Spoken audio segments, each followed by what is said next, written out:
Hey Stitches, I'm Sam Cole and happy September! Yes!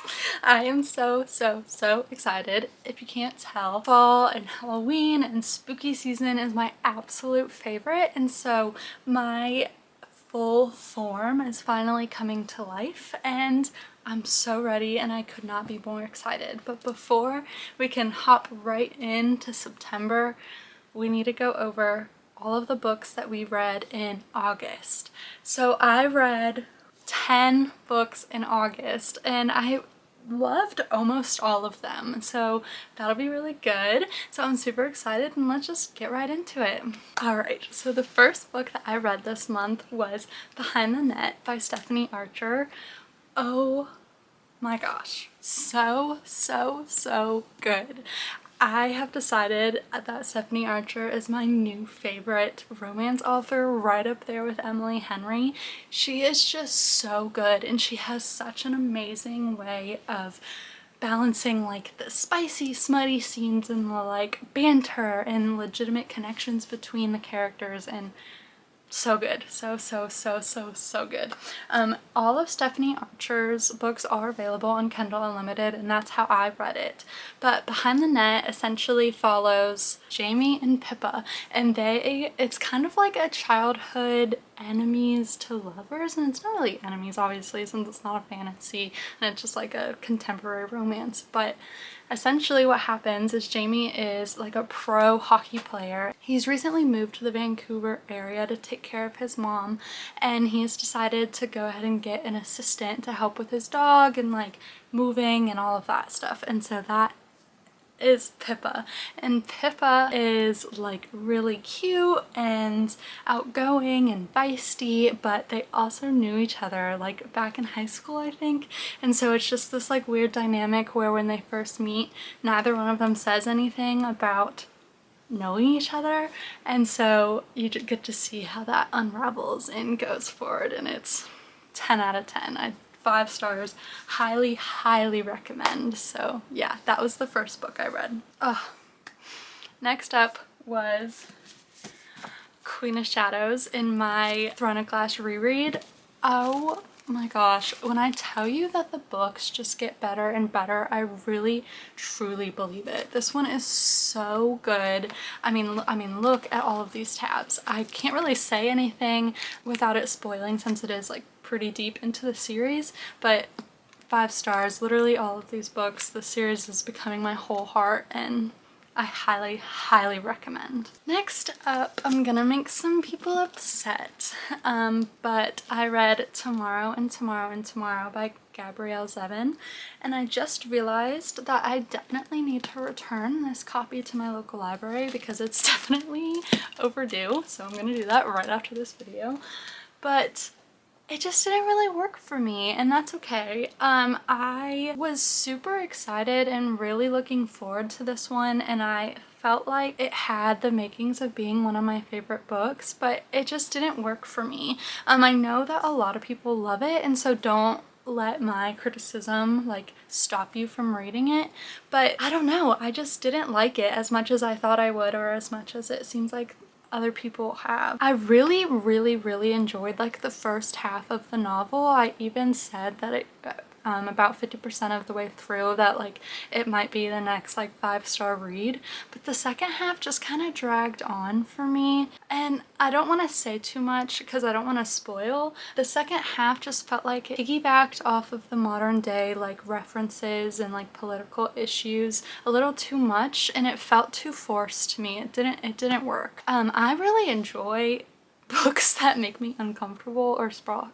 conversations, which sounds kind of weird, but like The Handmaid's Tale is one of my favorite books of all time, and that's extremely uncomfortable to read and discuss, and is coded in modern day relevance, but the way that it was approached in this book just didn't work for me. It felt like, I don't know, it just felt kind of forced, and I totally wasn't expecting it, and so maybe that's on me, but it really took me out of the novel. The second half, like I was saying, it just felt like glacially paced, and it was just really depressing with like no end in sight, and I was buddy reading it with one of my friends.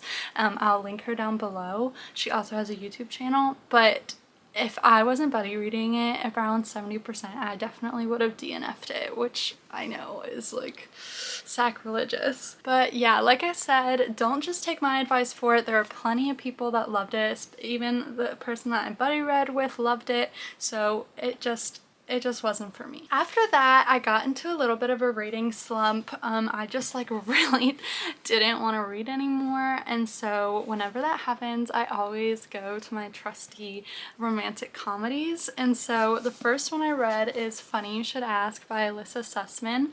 This was so good. It's really, really cute.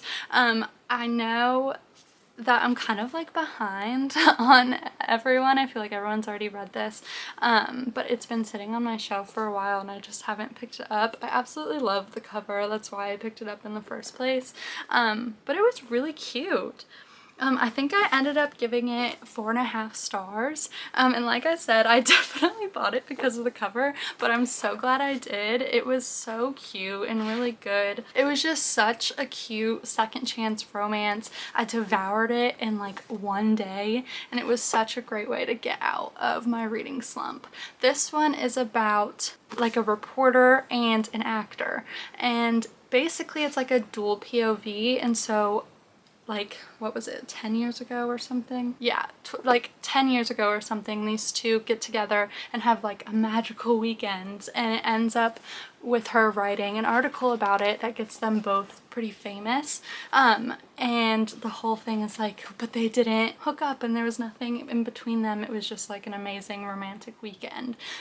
But is that true? We don't know. And so the second timeline is where we are introduced to the story, and it's 10 years later and their agents want them to recreate that magical weekend, and we kind of see like what happened and like what really did happen that first weekend and what their relationship is and was and can be, and it was really cute. Apparently it's based off of a true article, which I have not read, I'm too afraid, but I think it's about Chris Evans. So yeah, really cute, really awesome, and yeah, I really enjoyed this one. Next up, I decided to go ahead and stick with my rom-com vibe and read When in Rome by Sarah Adams, and also Practice Makes Perfect by Sarah Adams. These are two in an interconnected standalone series, and I really enjoyed them. I read these in the next two I'm going to talk about in a romance reading vlog that I'll link down below. So if you want my full thoughts, non-spoilered ratings on that, I'll go ahead and link that for you to check it out. But I really liked both of these. They were very cute. I liked Practice Makes Perfect more than When in Rome, but I rated them both pretty highly. I think I gave this one 4 stars and then this one 4.5. So really cute. Definitely would read more by this author. And yeah, after that I went back to Stephanie Archer, who wrote Behind the Net, and read That Kind of Guy and The Wrong Mr. Right, which are also part of an interconnected standalone series. There are 2 more that I haven't read yet, but I definitely will eventually. And these were so, so cute. Again, I read these in that reading vlog, so if you want my full thoughts, go there to check it out. But they were so good and really solidified the fact that I love this author and will read pretty much anything she puts out.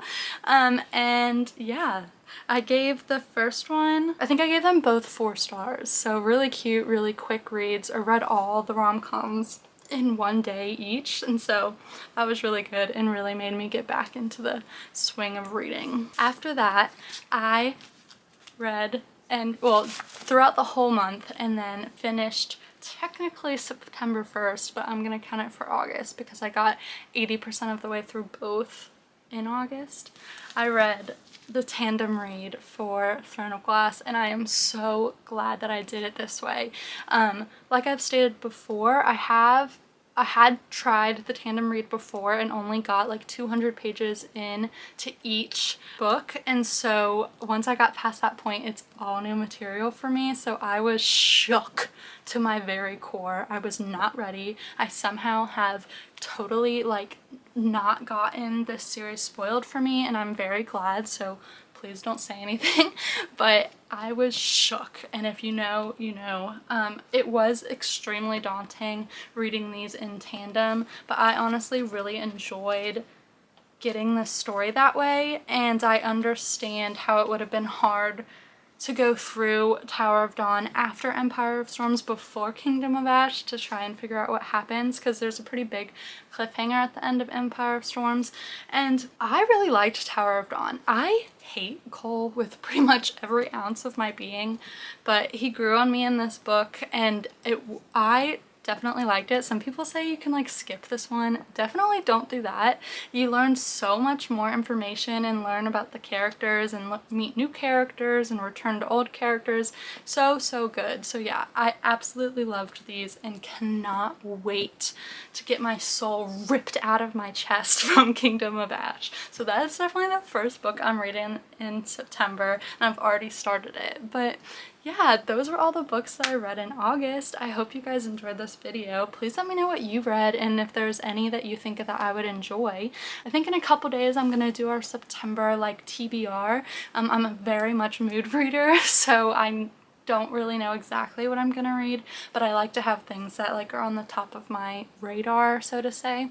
But yeah, please let me know. I want all the fall spooky dark academia vibes for this fall, so let me know if you have any suggestions, and I'll catch you in the next one. Bye!